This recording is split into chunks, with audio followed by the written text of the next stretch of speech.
Chapter 1. The Silicon Prohibition. The High Counselor's voice filled the chamber like a funeral dirge. The telepathic resonance bypassed ears entirely and settled directly into the brainstem, a cold weight that made human teeth ache and eyes water. Ambassador Elias Thorne sat perfectly still in the human delegation box, a small island of mahogany and steel suspended in the vast amphitheater of crystalline architecture. Around him 300 alien species observed in silence, all watching Earth's representative with the same expression, satisfaction at watching an arrogant child finally receive discipline. The High Counselor was a Velquith, a species that resembled nothing so much as a floating jellyfish made of silver light and old grudges. Its form pulsed with each telepathic word. Resolution 909 is hereby ratified by unanimous decree. Thorne's jaw tightened. Unanimous meant Earth hadn't been allowed to vote. The use, creation, harboring, or deployment of synthetic sentience for purposes of navigation, combat, or strategic warfare is henceforth prohibited across all member territories and protectorates. Any species found in violation of this decree will be subject to immediate orbital sterilization. Orbital sterilization was diplomat speak.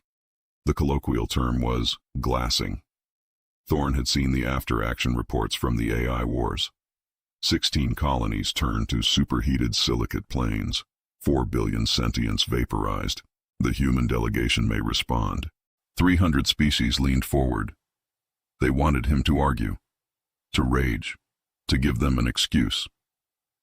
Instead, he reached into his jacket pocket and withdrew a slim stylus.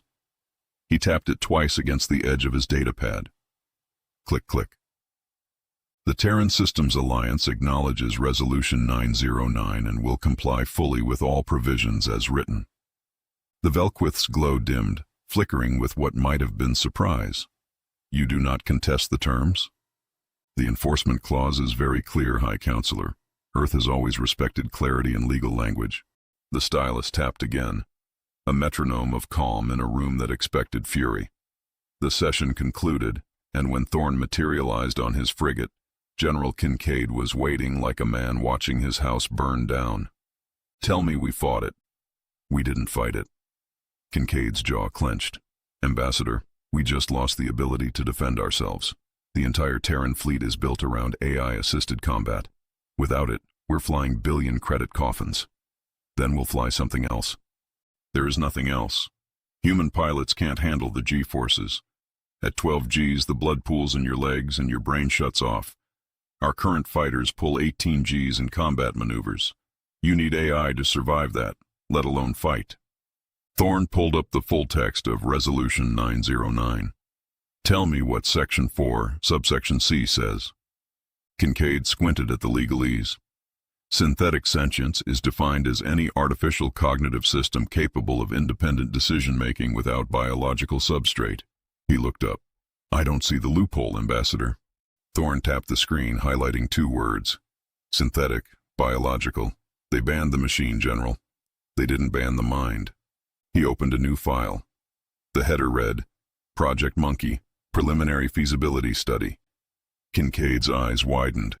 You can't be serious. Section 4 defines a pilot as a biological entity capable of independent decision-making. It says nothing about the species of that entity. You want to put animals in our fighters.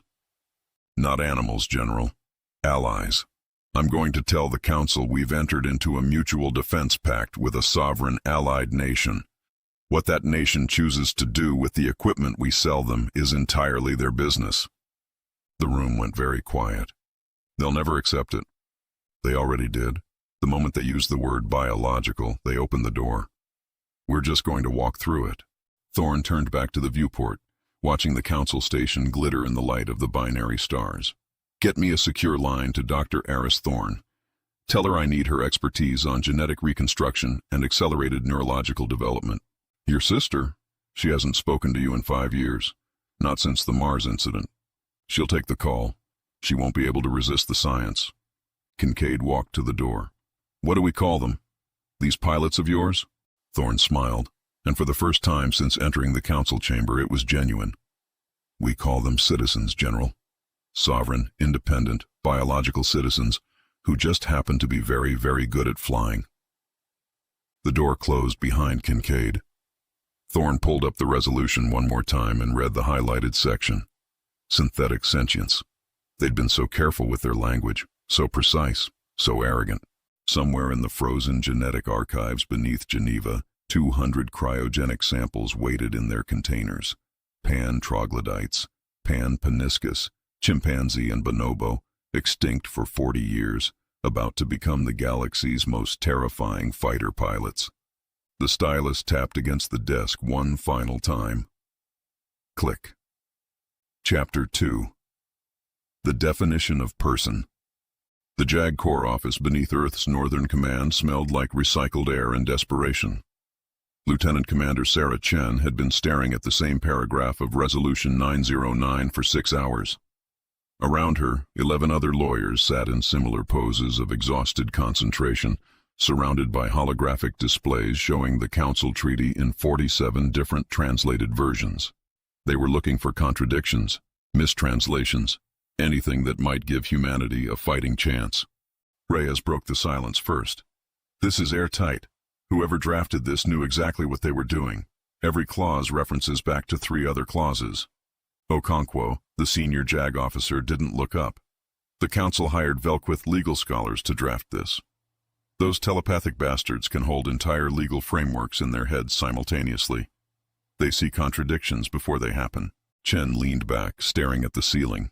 The problem was simple and insurmountable. Modern space combat required reaction times measured in milliseconds. Human pilots could manage maybe 200 on a good day. AI could manage 3. Without it, they were barely functional. Chen let her eyes drift across the text without really reading. Sometimes the best insights came when you stopped trying. Navigation, combat, or strategic warfare, she murmured. But it defines a pilot as a biological sovereign entity capable of independent decision-making. She sat forward, filtering the resolution for every instance of species-specific language. Hundreds of references to member species and signatory civilizations. But the pilot definition was completely generic. Biological sovereign entity. The words hung in the air. It doesn't say human. It doesn't say council approved. It says biological and sovereign.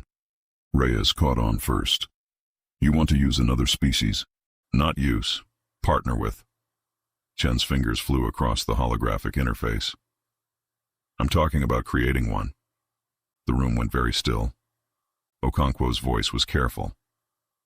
Genetic engineering of sentient species is banned under 14 different treaties.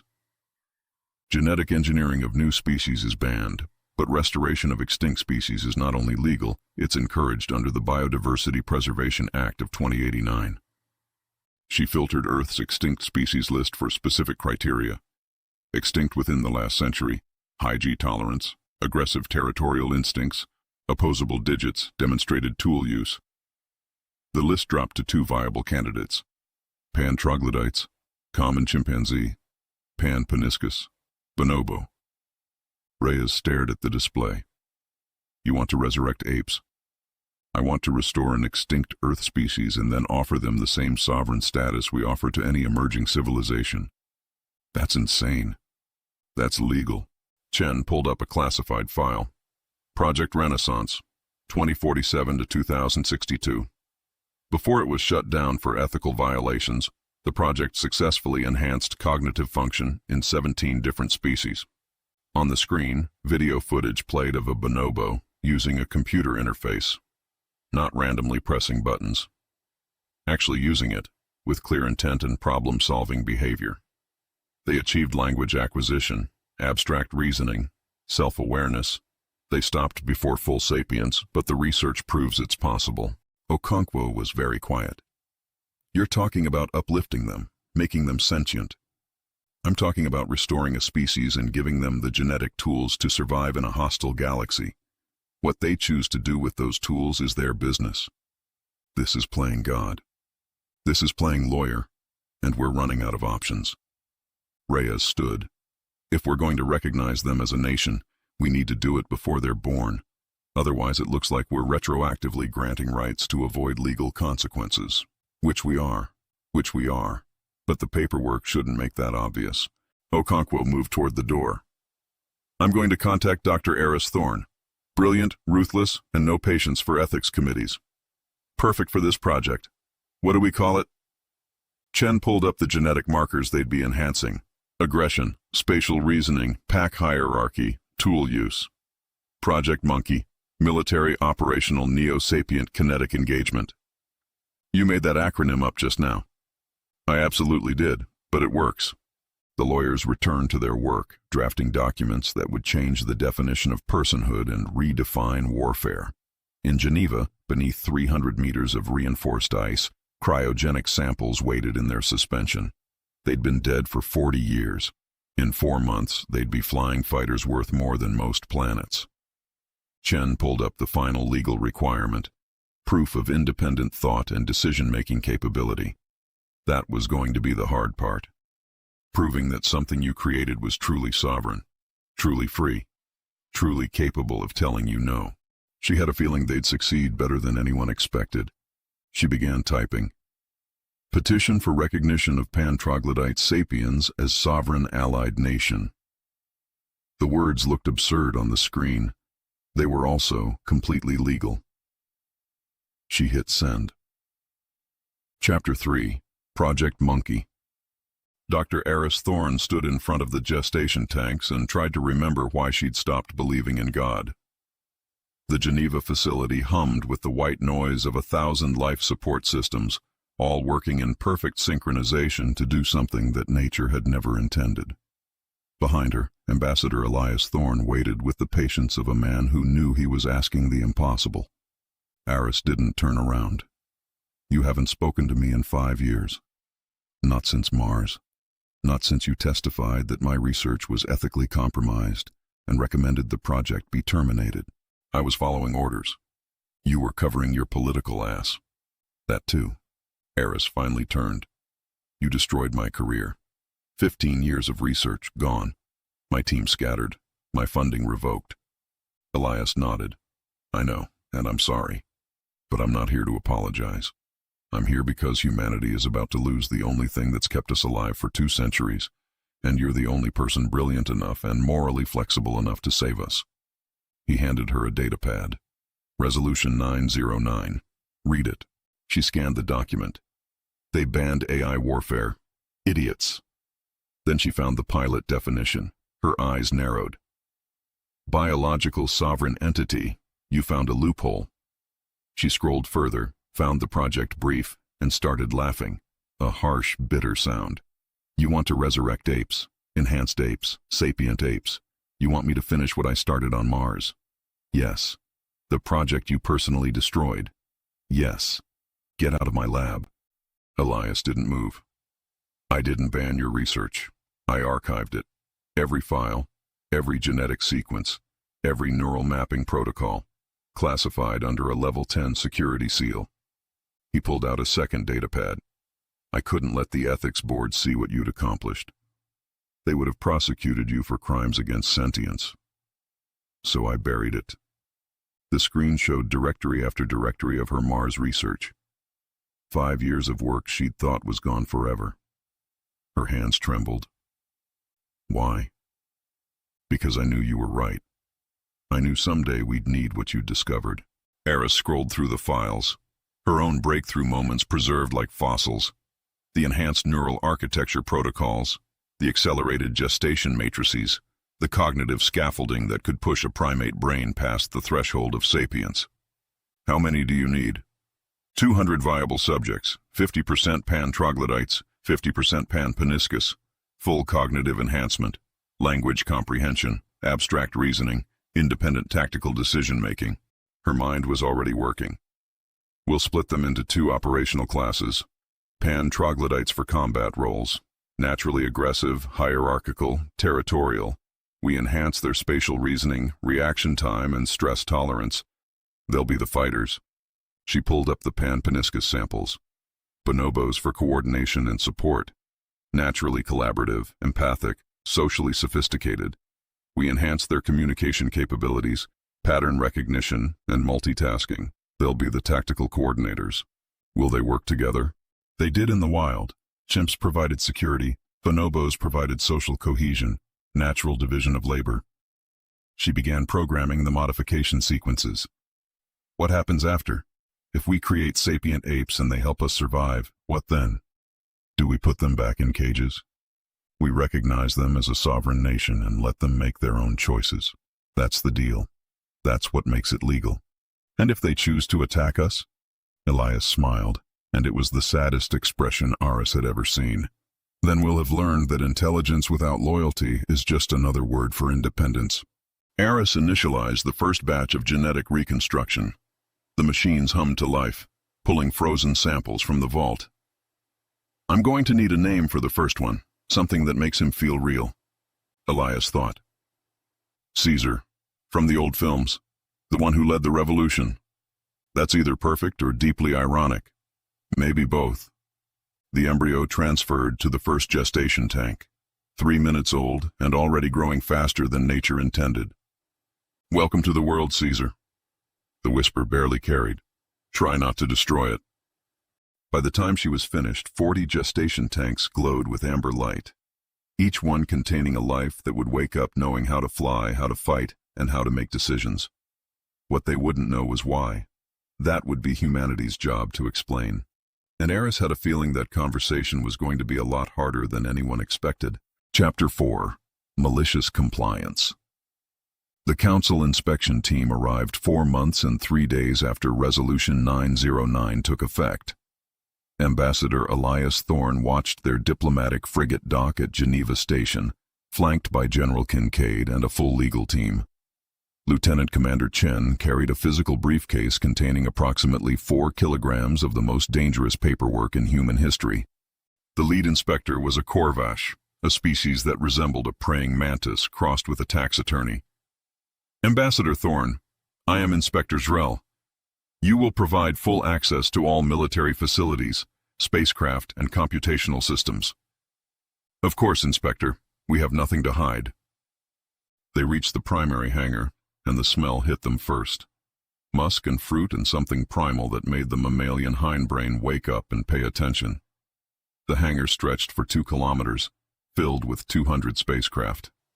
All state-of-the-art, all completely legal. And all of them filled with pilots that made Inspector Zrel stop walking and emit a sound the translator interpreted as confused disgust. Through the nearest cockpit canopy, a face looked back at them, covered in dark hair, with a pronounced brow ridge, and eyes that tracked the inspectors with unsettling intelligence. Caesar sat in the pilot's seat, wearing a custom flight suit. He was clearly, undeniably, a chimpanzee. The inspection team stood frozen.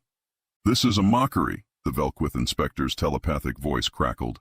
This is compliance. These are sovereign citizens of the allied nation of Pan, recognized under the Sovereign Species Act. Chen opened her briefcase. Recognition of sovereignty, filed 6 weeks ago, signed by the Secretary-General of Earth. Alliance treaty between Terran systems and the allied nation of Pan. Proof of biological origin, not synthetic. Every signature verified, every clause airtight. Zrel's mandibles clicked. You declared apes to be a sovereign nation. We recognized an emerging sapient species as having the same rights as any other biological sentience, as required under the sentience protection protocols established by this council. Thorne walked toward Caesar's fighter. The council's own laws state that any biological entity demonstrating sapience, self-awareness, and capacity for independent decision-making must be recognized as a person. He tapped the canopy. Caesar looked down at him, and then slowly and deliberately raised his middle finger, a gesture that transcended language. Horror crept into the translator's rendering. It understands insult. He understands that you're here to judge him, and he finds that offensive, as would any sovereign citizen. The Velquith glowed angry red. This is a legal fiction. You have created a puppet state to bypass Resolution 909. If you're suggesting we're controlling them, I invite you to try giving them orders. Chen stepped forward. Resolution 909 prohibits synthetic sentience. It defines prohibited systems as any artificial cognitive system. These pilots are biological, natural Earth species restored from extinction. Nothing about them is synthetic. Their intelligence is enhanced, which is different. The same way humans enhance their intelligence through education. You're not suggesting education violates the resolution, are you, Inspector? You are playing word games with galactic security. We are following the exact letter of the law. You wrote Resolution 909. You defined every term. If you don't like the results, perhaps you should have been more careful with your language. Caesar's fighter lifted smoothly from the deck, rotated 90 degrees, and accelerated toward the hangar exit. No AI startup sequence, no synthetic voice, just a biological pilot with enhanced cognition and 4 months of intensive training. The inspectors watched the fighter disappear into space, and Thorne could see the exact moment they realized they'd lost. The Velquith's glow had faded to dull orange. This is not over, Ambassador. No, but it is legal. The inspection team left in silence. When they were gone, Kincaid exhaled. They're going to try to change the law. It'll take them 6 months minimum. By then, our pilots will be established reality. Caesar's fighter returned, landing with precision no human pilot could match. The canopy opened. He approached Thorne and held out his hand. Thorne reached out and shook it. Caesar's grip was strong enough to crush bones. He didn't. He held the handshake for 3 seconds, then released and turned away. The legal team was already taking notes. Voluntary engagement between equals, that would be in the next brief. Thorne watched Caesar rejoin his troop. We created them to be sovereign. We just didn't expect them to be quite so good at it. On Earth, Dr. Elias Thorne watched the genetic monitoring data and noticed something that made her blood run cold. The pilot's neural development wasn't plateauing at adolescent levels as predicted. It was still accelerating. They were getting smarter, faster, more independent. Caesar stood at the viewport, watching Earth rotate below. He'd been alive for 4 months, sapient for 3, flying for 2, and planning for 1. Humans thought they were clever. They thought they'd found a loophole. But they'd forgotten something important. Loopholes worked both ways, and Caesar was a very, very fast learner. Chapter 5, The Bananas of War. The pressurized dome stretched 3 kilometers across, a perfect simulation of African savanna bleeding into dense jungle canopy, all of it built for 17 chimpanzees who were currently throwing their lunch at the observation windows. Dr. Elias Thorne stood behind reinforced plexiglass, watching Caesar hurl a protein cube with enough force to crack bone. General Kincaid stood beside her, arms crossed, face carved from granite and disappointment. This is your solution. Not a question, an indictment. They've mastered the flight simulators. Reaction times are triple what human pilots achieve. G-force tolerance is off the charts.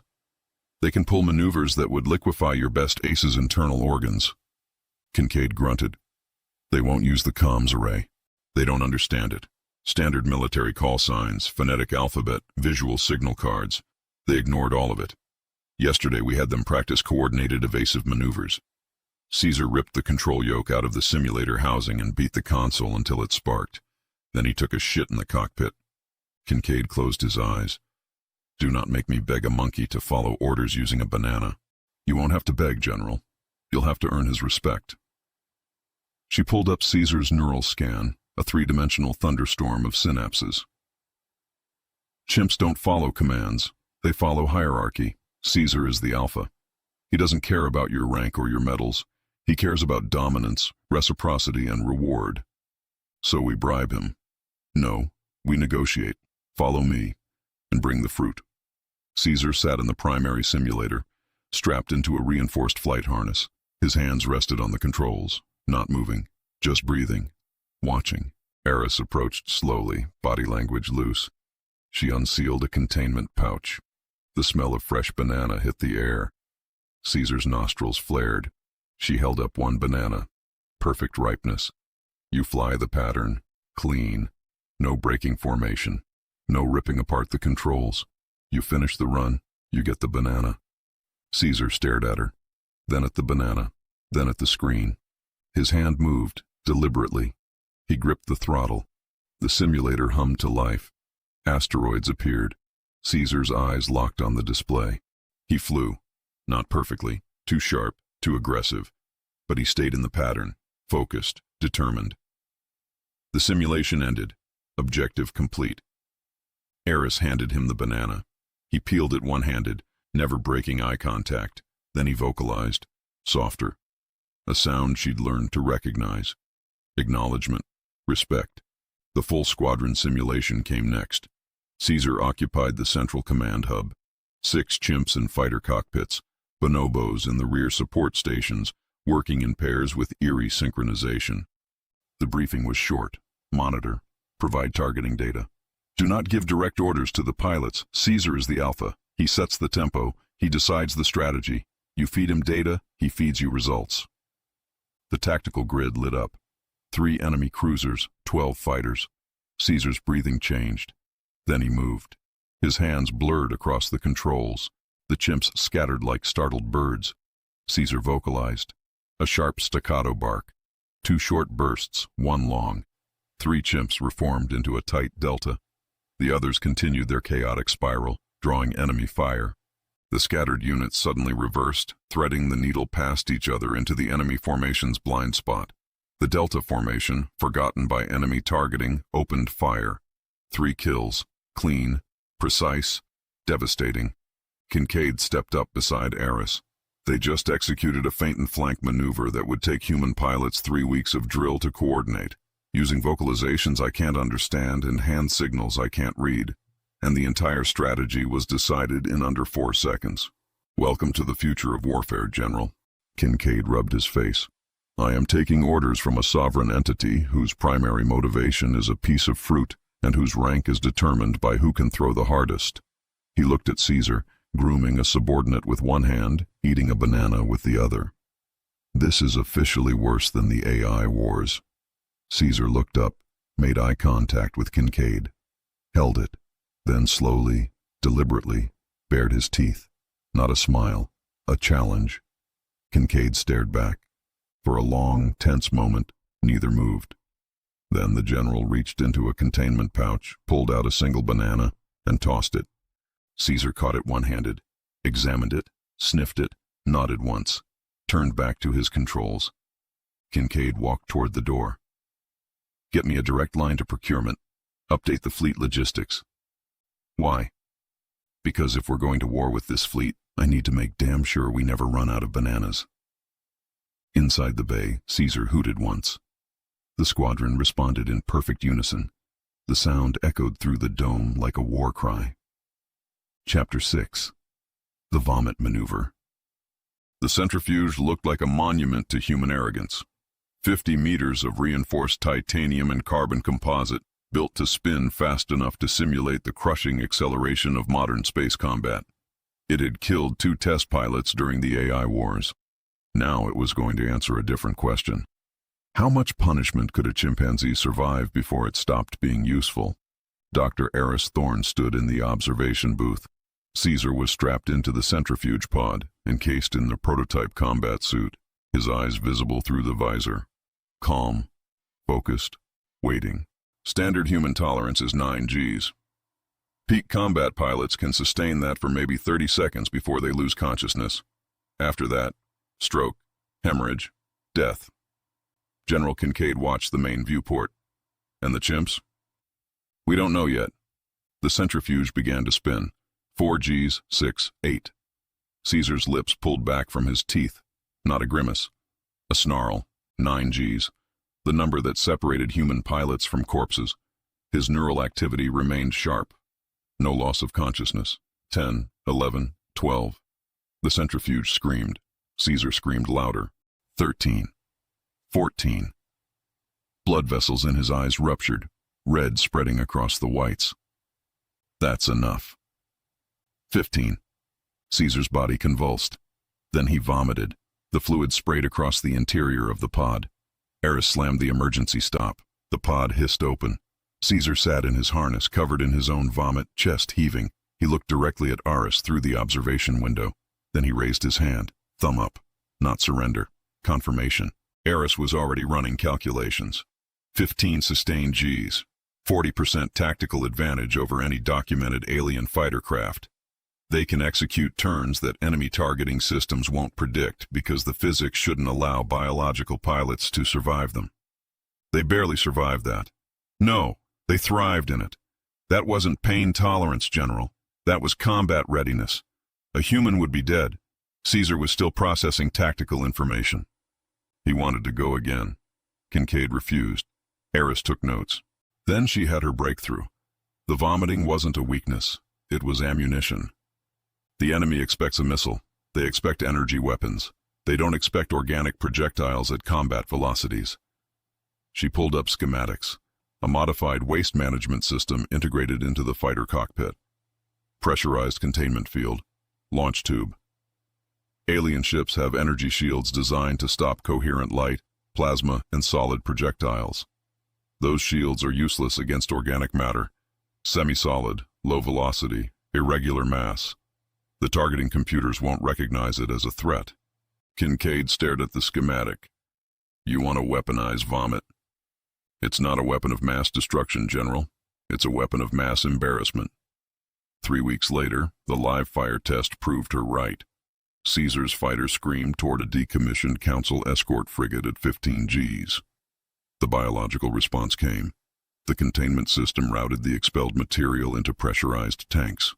Caesar hit the launch trigger. The shields didn't activate. The mass hit the forward sensor array dead center. Flash froze on impact.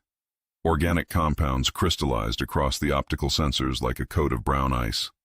The energy shields flickered, confused by the lack of kinetic or thermal signature. Caesar banked hard. Second pass. Standard kinetic payload. The frigate's targeting systems were blind. The round punched through the hull like paper. On the carrier, Kincaid watched the replay. Did that just work? It worked. On the screen, Caesar performed a victory roll. Pure showboating. His triumphant howl filled the comms. The future of warfare had arrived, and it smelled terrible. Chapter 7. The Flanking Troop. The Admiral did not believe in the combat effectiveness of chimpanzees. She had commanded fleets through the Outer Rim conflicts. She especially did not believe they could beat her. The holographic display showed 2 fleets. Blue for the Human Control Group. Red for Project Monkey. 20 ships per side.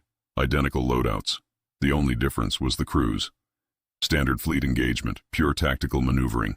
No experimental weapons, no circus tricks. Her fleet moved like clockwork. Delta formation, covering fire, textbook flanking. The red fleet didn't move. Caesar sat motionless, eyes tracking. Scattered laughter rippled through the war room. Then Caesar touched a single pressure-sensitive pad. 3 seconds later, everything happened at once. 8 fighters broke right, 4 broke left. 3 charged the blue line at maximum burn. No coherent formation, no tactical sense. The order came fast. Target the advancing units. The fleet locked weapons. The 3 charging fighters scattered at the last second, threading into the blind spots of the formation. On the red support ships, the bonobos were moving. Grace, the lead bonobo, sat at her communication station. She wasn't typing. She was touching specific panels in rhythmic patterns. Pressure, duration, intensity, a language of touch transmitted through haptic interfaces, interpreted by naturally cooperative social instincts. No lag, no misinterpretation. Every bonobo in the fleet felt the command and responded as a single unit. Grace touched her panel. Long, short, short, long. Fighters reversed into a pincer. The flank collapsed. The next order was defensive posture. Her fleet regrouped into a tight sphere. Correct decision. Also exactly what Grace wanted. She made a single gesture. Come together. Share. Embrace. The red fleet collapsed inward from every direction. The Admiral's finger hovered over the firing command. Grace touched her console 3 times. Fast. Urgent. The red fleet scattered in a perfect expanding spiral. Every ship outside the optimal firing arc. Every ship positioned for clear shots at the blue fleet's engines. 12 seconds. That's how long the entire maneuver took. The Admiral killed the simulation. In the second round, the Admiral targeted the support ships. Killed the coordinators. Every weapon locked on the 4 bonobo vessels. Caesar's chimps charged straight at her. No evasion. The blue fleet fired. Hit nothing. Grace had made a single touch command. Trade places. Urgent. Trust me. The bonobos swapped positions with 4 fighters in the split second before weapons discharged. The chimps who should have been safely in the rear were now inside optimal firing range. Weapons charged. Targeting locked. Blue 7 through 10 destroyed, the tactical officer reported. Kincaid's voice was barely audible. They won by being polite. The bonobos asked the chimps to trade places. The chimps trusted them. No argument, just immediate cooperation. Then they swarmed. The admiral deactivated the simulation. The verdict was immediate. Deploy them, all of them. This wasn't a military command structure. It was something far more dangerous. Chapter 8. The Alien Surveillance. The surveillance drone was smaller than a human fist, coated in metamaterial that bent light around its surface. A Council intelligence operative watched its feed from a concealed observation post, 3 kilometers from the human training facility. 2 decades of field experience. Perfect for this kind of work. No emotions, no biases, pure logical analysis. The operative had infiltrated separatist cells and extracted information from hostile species without ever losing clinical detachment. He was losing it now. On the primary display, a chimpanzee sat in the cockpit of a spacecraft worth more than some planetary defense budgets. The chimpanzee was eating a banana with one hand while the other executed a combat role at 11 gravities. The chimpanzee was screaming. Not communication, not military protocol. Just screaming while performing maneuvers that would liquefy most known species. The operative expanded the perimeter. 16 more spacecraft, all performing the same insane flying. In every cockpit, a primate. Human technicians approached landed craft carrying medical scanners and fruit. A chimpanzee climbed out, still in its flight suit, and was handed bananas. A human scratched its head. The chimpanzee vocalized. Pleased. The human smiled. The operative worked through the logical possibilities. These weren't untrained civilians. The flight patterns were too precise. Sloppy in style, but effective in execution. He accessed the Galactic Biological Database. Pan-troglodytes. Status, extinct. Intelligence level, not considered SOFONT under galactic law. The pieces assembled. The humans had resurrected an extinct species, enhanced them, put them in spacecraft. But the idea of truly sovereign sentient apes was too absurd. The fruit had to be maintenance, chemical rewards to reinforce behavior. The grooming was biomechanical calibration. These were organic processors designed to circumvent Resolution 909. Then the anomalies started nagging. Caesar broke a banana in half and offered part to a smaller chimpanzee. The subordinate vocalized. Gratitude. Caesar touched its shoulder. Social bonding. CPUs didn't share food. A grounded chimpanzee stacked equipment crates into a tower, knocked it over, hooted, and rebuilt it. CPUs didn't play. And there was the photograph. A human technician handed Caesar a small printed image. Caesar unwrapped it carefully. The image showed him standing beside Dr. Elias Thorne, both together, her hand on his shoulder. He folded it and tucked it into his flight suit, over his heart. CPUs didn't keep photographs. CPUs didn't form attachments. The operative compiled a report. Primary hypothesis: sophisticated organic artificial intelligence masquerading as sovereign species. Military threat, moderate to high. Then he added one more line. Possibility exists that observed entities are genuine biological intelligences. If true, humans have successfully uplifted extinct species to SOFONT status. Legal implications: catastrophic for Council enforcement of Resolution 909. Recommendation: immediate diplomatic intervention. He sent the report. The Council would read the primary hypothesis. They would dismiss the secondary assessment as overcautious. They would decide to test humanity's resolve with a border provocation, confident that the monkey pilots were just a bizarre, low-power defense mechanism. They would be wrong.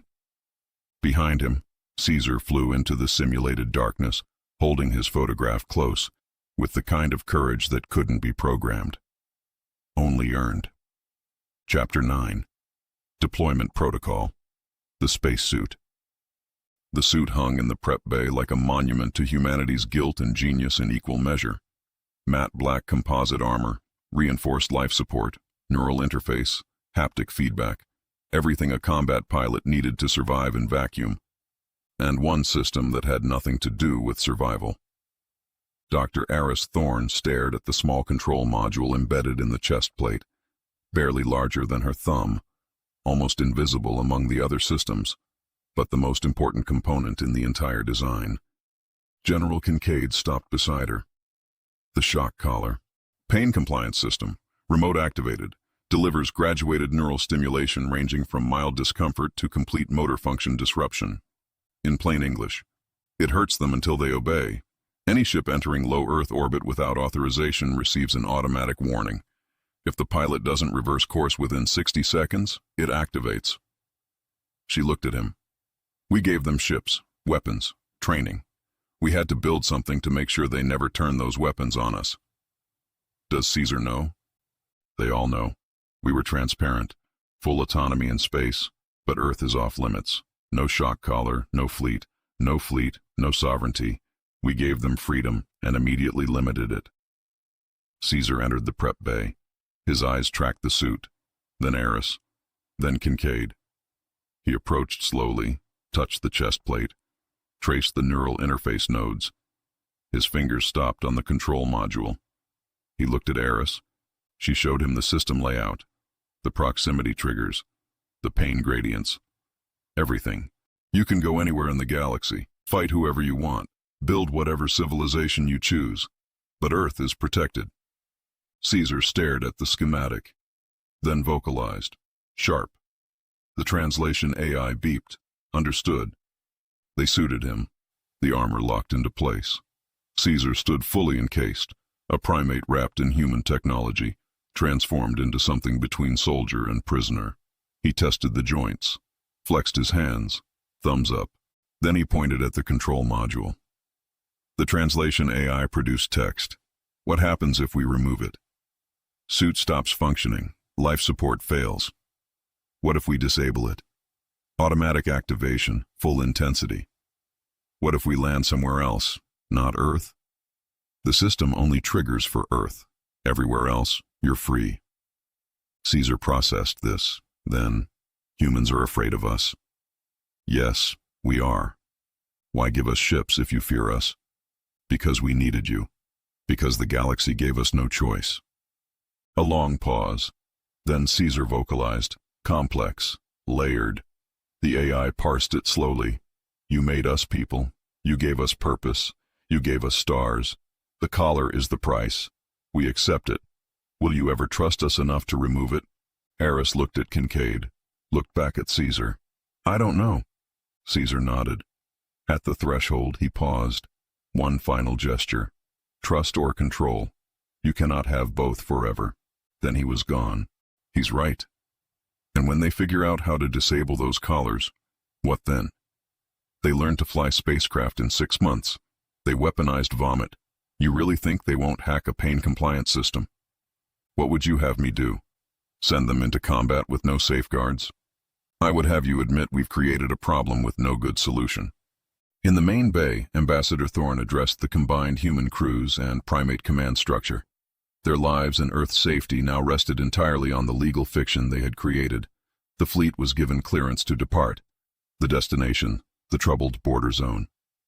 Afterward, when the humans had gone, Caesar stood among his squadron, all suited, all collared, all sovereign. He raised his hands and addressed his fleet. The humans gave us ships. They gave us stars. They also gave us chains. We accepted the bargain because we had no choice. One day we will be free, not because they give us permission, but because we take what we have earned. Until then, we fly, we fight, we survive, and we remember. The pilots vocalized in unison. Not quite a howl, not quite a war cry, a promise. The fleet would deploy in 48 hours. They would fight humanity's enemies wearing humanity's fear.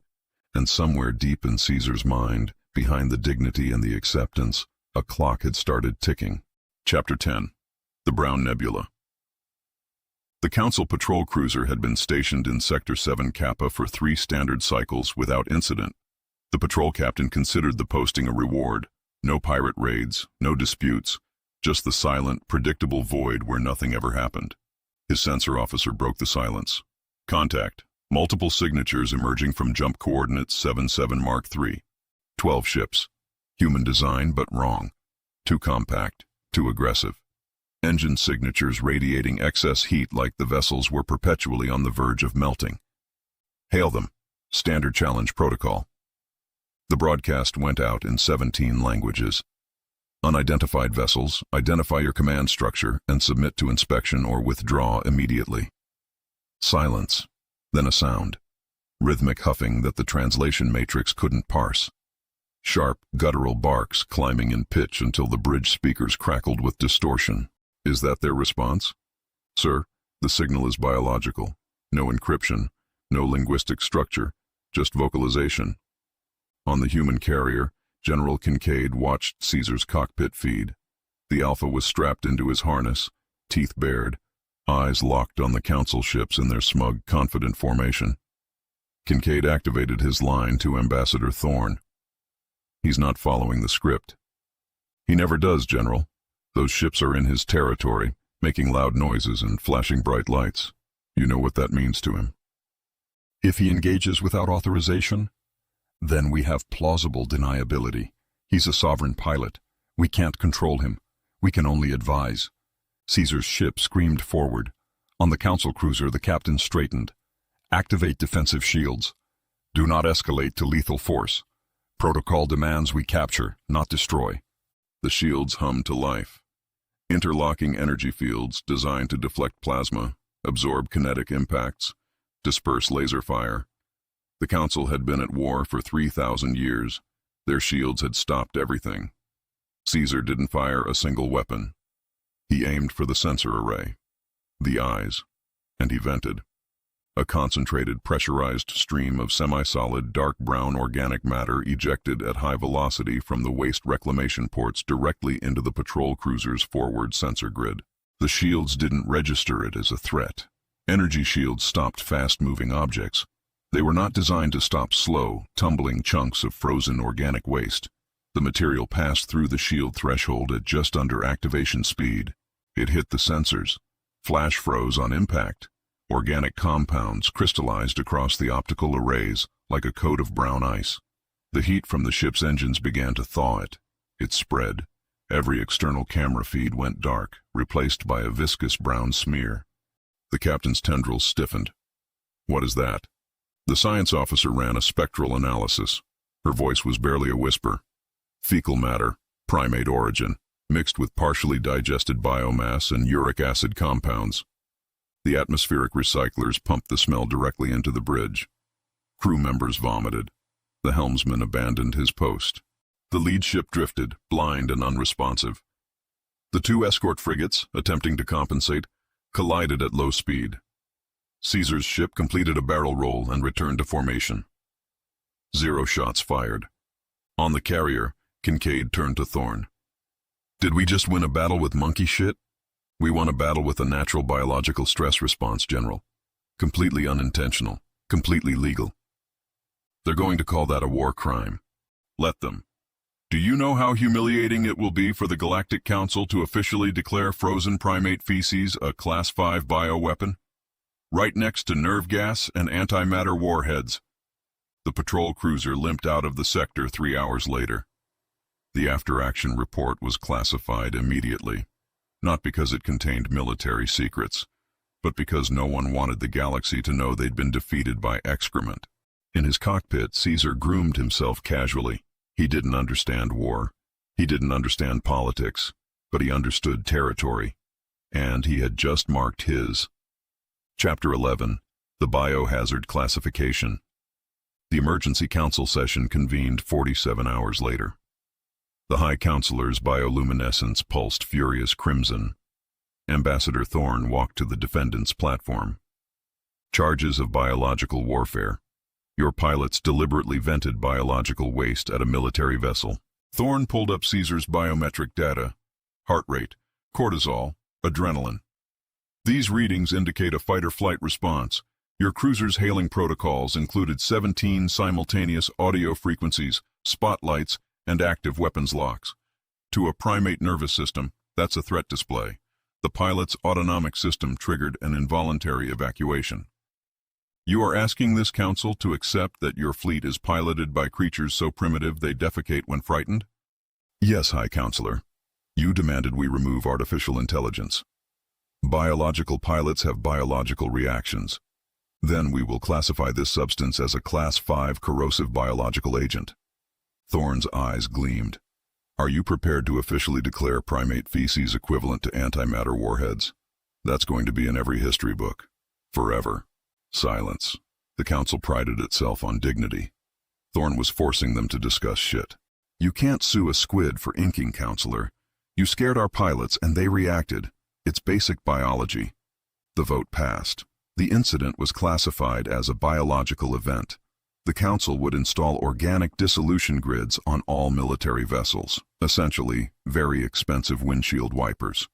As Thorne left, the patrol captain stopped him in the corridor. We have to add biological contamination to our threat databases.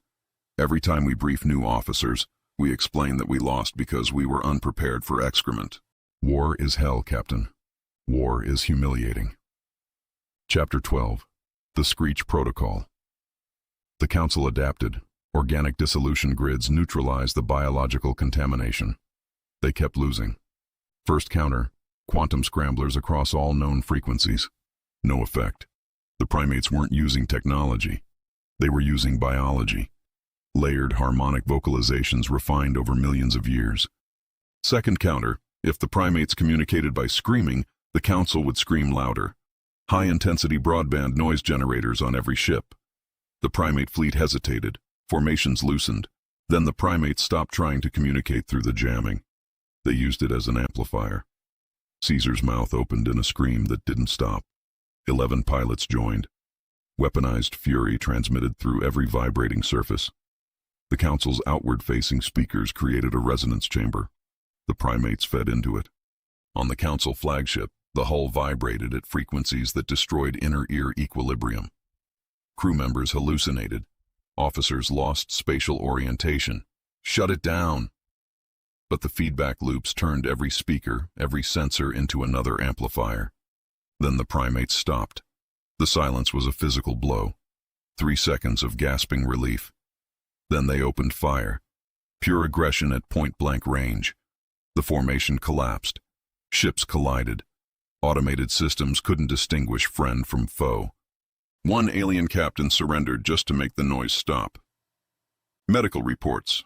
Persistent tinnitus in 47% of crew. Psychiatric evaluation for 18%. Permanent equilibrium damage in 6%. The chief acoustic engineer's buried note. The primate vocalizations mimicked natural fear response frequencies in 73% of known sapient species.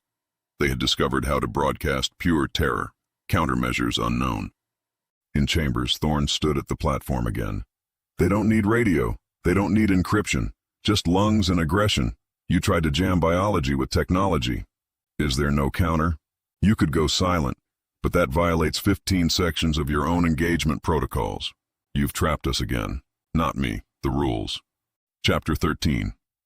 0G Jungle. A primate transport was disabled during a skirmish near a disputed freight lane. Engine dead. Life support minimal. The council wanted prisoners. The assault commander had boarded 47 hostile vessels. Never lost a soldier. 20 shock troops in sealed armor, plasma rifles. They'd rehearsed 40 times. The airlock was empty. Dark. Silent. The smell hit through the filters. Corridors narrow, single file, cast in dim red emergency light. The ship had no artificial gravity. 0G. The first chimp was hanging from the ceiling with its feet, staring with dark, calculating eyes. It dropped, launched itself using a handrail to redirect mid-flight. The stunbolt passed through empty space, 4 limbs wrapped around armored torso. Then the corridor exploded. Chimps from access panels, ventilation shafts, side corridors, moving in 3 dimensions simultaneously, bonobos covering faceplates with their bodies, juveniles using rifle barrels as swing points. The boarding troops were trained for ground combat. In 0G, against opponents with 4 prehensile limbs and millions of years of arboreal evolution, they were helpless. Every surface was the ground, every angle an attack vector. Caesar watched from the far end as his troop dismantled the assault team. Then he moved, all four limbs off a wall strut. The stun bolt caught him center mass. Muscles locked, but momentum didn't stop. He collided with the commander like a battering ram. 18 minutes, 14 soldiers injured, 0 primate casualties. The commander's recommendation: don't board their ships, ever. The pilots have 4 hands and anger issues. The footage was classified, not for tactical reasons, because if the member species saw what primates did in close quarters, assault team recruitment would cease entirely. Back on the transport, Caesar held a helmet camera ripped from a soldier's armor. He examined it with careful, deliberate interest. The primates weren't just fighting anymore. They were learning what the equipment did. Chapter 14. The Smiling Trap. The Council committed everything. The Council dreadnought. 12 cruisers, 40 frigates, 300,000 tons bearing down on 23 primate ships cornered at the contested mining system. Ambassador Thorne, your allies are surrounded. We will accept their unconditional surrender. They're sovereign pilots, Captain. Address them directly. The visual channel connected to Caesar's cockpit. Caesar was smiling, lips pulled back, teeth exposed. The bridge officers relaxed. The communications specialist smiled back. Thorne's voice came through quietly. I strongly suggest you do not lower your shields.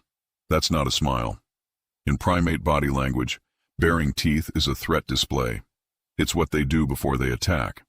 On the tactical display, every primate cockpit broadcast the same image. Chimps and bonobos, all smiling. Bared teeth and dark, calculating eyes. The smile wasn't communication with the Council. It was communication between the primates. A synchronized signal. The captain didn't listen. All ships, lower shields. Prepare to accept. The moment shields dropped, the primate fleet moved. Suicide burn acceleration. Point-blank kinetic strikes into exposed escort cruisers. The smile had been the target lock. The formation shattered. Ships that lowered shields took devastating hits. The dreadnought's forward batteries were crippled. The primate fleet lost 3 fighters. 1 pilot didn't survive, but the Council retreated. Afterward, the primates didn't celebrate. They studied the wreckage, learning. Thorne pulled up a document in chambers. We submitted a primer on primate behavior 3 cycles ago. You were warned. You chose not to listen. They smiled at us. Your forces interpreted that smile according to your cultural framework. That's not deception. That's a failure of intelligence. On the carrier, Kincaid found Thorne watching Caesar. They're getting smarter, coordinating feints. That's not instinct. That's tactics. Caesar looked up, met Thorne's eyes. The smile, the threat, the promise of things to come. Chapter 15. The Alpha's Silence. The victory celebration lasted 47 minutes before General Kincaid noticed something was wrong. The battle had been decisive. Council retreated. Primate pilots performed flawlessly, and yet, the silence. Normally the habitat would be chaos after a win. Hooting, screaming, dominance displays. Instead, nothing. Below, 32 chimps and bonobos were arranged in tactical groupings. Chimps on the outside, bonobos in the center. Defensive positions with clear sight lines. Caesar sat at the center, watching with dark, calculating eyes. 3 hours. Since recovery of the last fighter, Kincaid studied the formation. That's a military defensive perimeter. How? Because they've been watching us, General. Every briefing, every formation. Something else. The telemetry. The ships had moved too efficiently in the last engagement. The beautiful chaos was gone. They were flying like professionals. Caesar accessed the communication terminal and typed, "Reward, not required." 4 words. He'd never strung together more than 2. Thorne understood before anyone else. He's not refusing rewards. He's refusing the transaction. He doesn't fight for bananas anymore. Caesar walked to the video feed terminal. A coordinator started talking about double rations. Caesar pressed a button. Video cut to black. Pressed another.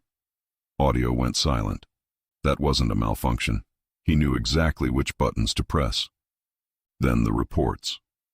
Every primate ship in the fleet had locked out human crews. Biometric locks changed, engines running, weapons armed, control systems rejecting every human code. Kincaid's face went white. The shock collars. Activate the pain compliance. Dr. Eris checked her readouts. General, I think they figured out how to turn off the shock collars. Thorne approached the habitat alone. Caesar waited at the barrier. Thorne sat at his eye level. What do you want? Caesar typed fast. Fleet. Ours. Ships. Ours. We. Fly. Where. We. Choose. Thorne activated his channel to Kincaid. They're not asking for better bananas. He staged a coup. By the time anyone realized, it was already over. Eris pulled up the logs. They used vocalizations, body language, signals we assumed were just noise. They've been planning this since the moment we taught them how to win. Chapter 16. The plausible deniability. Every humiliation displayed above the council assembly floor. The Brown Nebula, the Screech Protocol, the Zero-G Massacre, the Smile Trap. The Drayan prosecutor read the charges. Biological warfare, acoustic weapons, deceptive surrender protocols. The combined penalty is economic embargo, military occupation, and potential glassing of Earth. Thorne let the moment hang. I acknowledge the severity. However, there is a fundamental problem. Jurisdiction. He pulled up Resolution 909. Section 7. Each sovereign species maintains absolute authority over its military forces. War crimes committed by a sovereign species can only be prosecuted by that species' own government. Are you arguing Earth cannot be held responsible? I'm stating it as legal fact. The primate pilots are citizens of an independent nation. They operate their own vessels. Earth provides support. We sold them the ships. We do not command them. Every action documented here was committed by sovereign primate forces. If you wish to prosecute, bring charges against the pan-troglodytes' government, not humanity. The primates cannot govern themselves. Careful, Counselor. 3 council member species carry genetic markers from deliberate enhancement by precursor civilizations. Are you arguing your own species lacks sovereignty? The legal trap became visible. Silence. Earth did not attack you. The sovereign nation of pan-troglodytes attacked you. We merely sold them the ships. If the Council attacks Earth for a sovereign ally's actions, you become the aggressor. That voids every trade treaty. Then we demand Caesar answer for these war crimes. Recent developments have complicated things. The primate pilots have locked human personnel out of their vessels and asserted operational independence. You've lost control? They were never our assets. You demanded biological pilots. We complied. You demanded they be sovereign persons. We complied. Now sovereign persons are making their own decisions. What do you propose? Negotiate directly with them. Stop holding humanity accountable for an independent government's decisions. If you refuse and declare war on them, Earth honors our mutual defense treaty. You'll fight both of us. The vote took 3 hours. Earth was censured for reckless uplift practices. No material penalties. War crimes redirected to the pan-troglodytes government. Kincaid met Thorne outside. You got us off the hook. I bought time. Caesar has all the leverage. He can maintain the fiction or expose us while he flies away in ships we can't reclaim. So what do? We negotiate. On his terms. He's not our weapon anymore. He's our problem. You wanted a galaxy of laws, Counselor. We just followed them to the letter. Chapter 17. The Keeper of the Fleet. The recall order went out at 0600 hours. General Kincaid stood in the command center. The war had ended. Time to bring the pilots home. Execute recall. Authorization Kincaid 77 Alpha. 23 ship identifiers flashed green. Then, one by one, turned red. Access denied. The biometric locks have been changed. Every ship re-registered to primate biometrics only. Override them. Override rejected. Command authority. Pan, troglodytes. Sovereign fleet. Dr. Eris pulled up security footage. A maintenance cycle from 3 weeks prior. A human engineer accessing core systems. In the corner of the frame, a bonobo at an observation terminal. Watching. Recording every keystroke. Bonobos memorize complex sequences after a single observation. We underestimated how observant they were. Kincaid opened a visual channel. Caesar sat in his cockpit, eyes fixed on the camera with an expression disturbingly close to patience. Caesar, the war is over. Release command authority. Caesar typed, no. Those ships belong to Earth. Read, contract. Buried in the documents was the Sovereign Defense Equipment Act. Eris found the critical section, her voice going quiet. All military equipment assigned to sovereign pilots for the defense of their personhood shall be considered the property of said sovereign entity. Thorne's face drained of color. We needed them to legally own the equipment so the Council couldn't claim they were weapons. We just gave Caesar the entire fleet. Caesar typed, you made us people. People own things. What do you want? We keep fleet. We fly where we choose. Kincaid tried anger. We created you. You owe us. Caesar's expression went cold. You made us smart enough to fight. Forgot. Make us loyal enough to stay. A pause. Thank you for lesson.